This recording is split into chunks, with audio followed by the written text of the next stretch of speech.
I broke my foot stepping off the curb at a 3-year-old's birthday party, not even my 3-year-old. The mikvah was also used and is still used for other kinds of transitions. The most salient of these in ancient times is no longer operational. We used to have a central holy temple.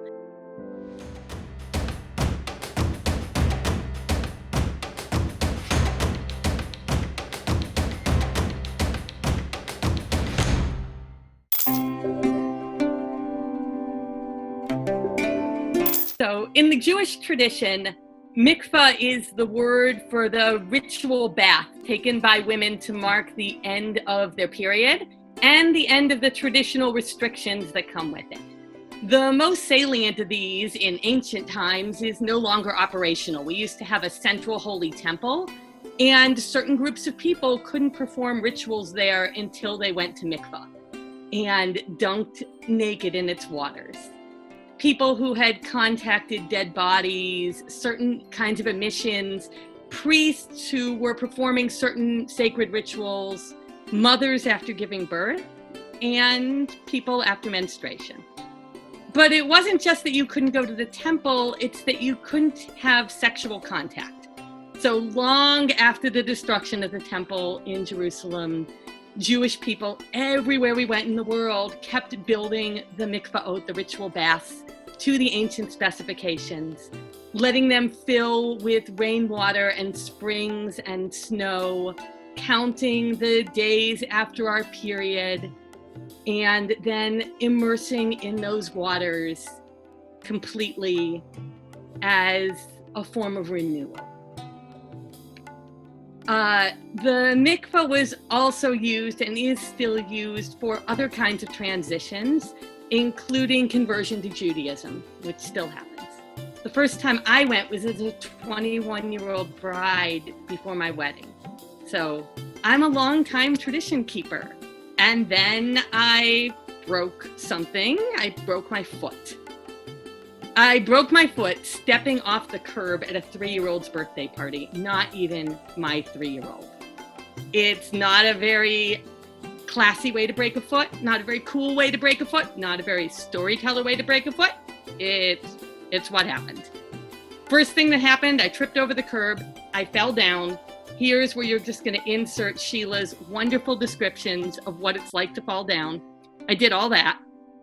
And there were anxious faces peering over me, asking me that universal question, are you okay?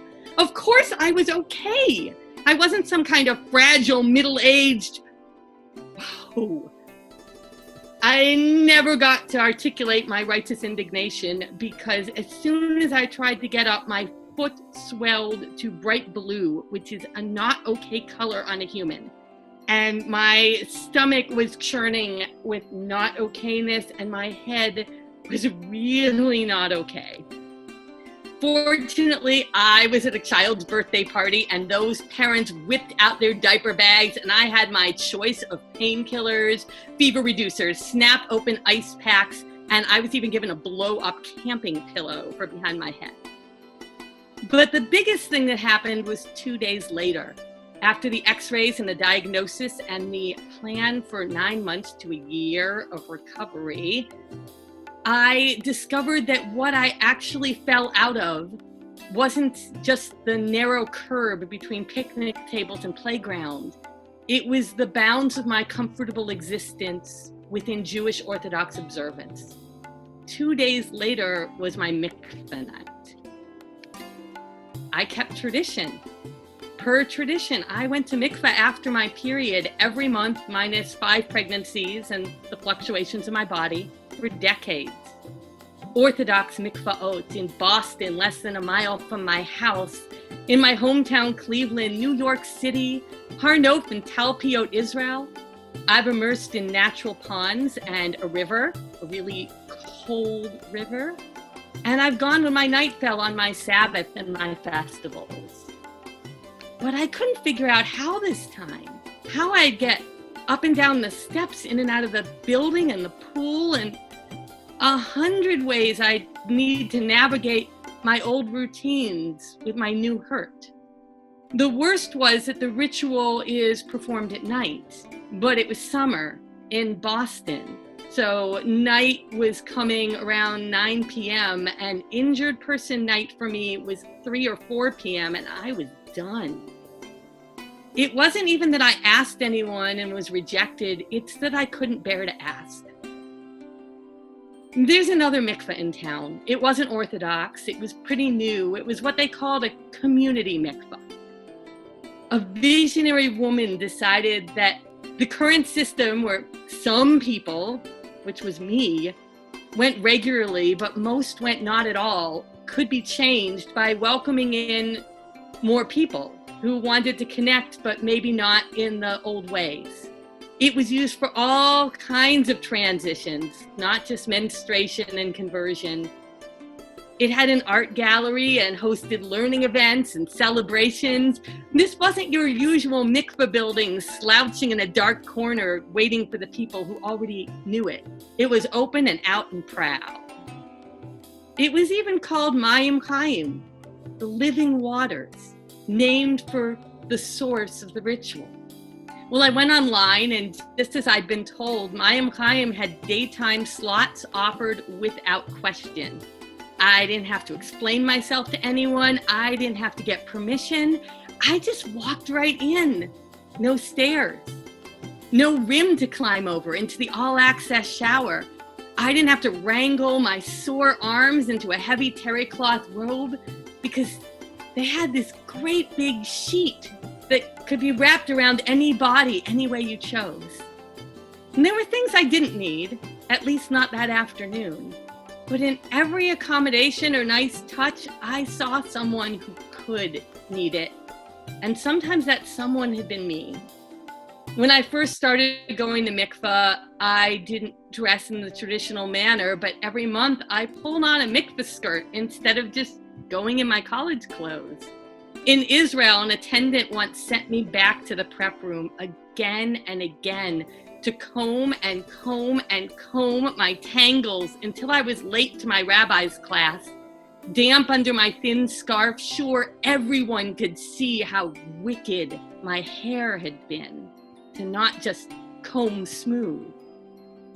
What would it have been like to have been believed that, just ask my mother, this is as good as combing gets for me? Or what would it have been like to not be embarrassed by my wet scarf because it was just as holy as my studies? I once had to argue against bleaching out a henna tattoo I'd just gotten for the holiday of Purim. Yes, it's temporary, but it's supposed to be here for the whole month. Please don't remove it. Okay, I'll ask my rabbi. Do you know how many women wear henna? They don't usually look like me. But what would it have been like to have the full range of Jewish culture just seen as common without question? Even if I never used the extra meditations on the laminated card by the sink, or never again needed the full access shower, or didn't care about soft colored lights in the pool, or how warm the water was, or how warm the mikveh attendant was, I did need to be in community with tattoos and trans Jews, and my special needs sister and my hippie singing friends, with injury and loss and recovery beyond the letter of the law, with classes in art and wide open doors in place of gratuitous steps. That curb I tripped over was broken. That's how I fell. My sandal got caught in the crumbling concrete. So even after I could, I decided that afternoon that I didn't need to step back up over a broken old boundary. I didn't need to go back to the place where I had been. I decided to alternate between my home mikveh that I can walk to on my Sabbath, and where in many ways I just once again fit, and Mayim Chaim, the living waters, to support with my donations and my body the place where people looked at all the barriers that didn't need to be there and got rid of them or never built them to begin with. The place that said, come on in daytime or night and we'll see you. The place that said, when I was not okay, I was still Jewish.